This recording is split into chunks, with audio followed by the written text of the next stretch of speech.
Hi, I'm Carol, teacher from eChange Learning. Today, our story is named The Ant and the Dove. 蚂蚁报恩. Okay, let's start. In summer, a gnat fell into a pond. A dove in a tree saw the ant. She quickly threw a leaf into the pond.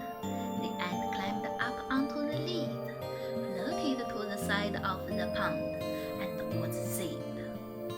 For saving his life, the ant always remembered the dove.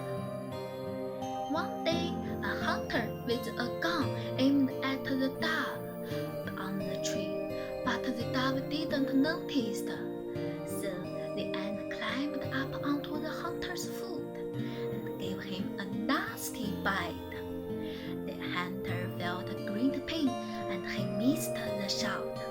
The dove was saved, and the ant had repaid the dove's kindness. Okay, it's a short story.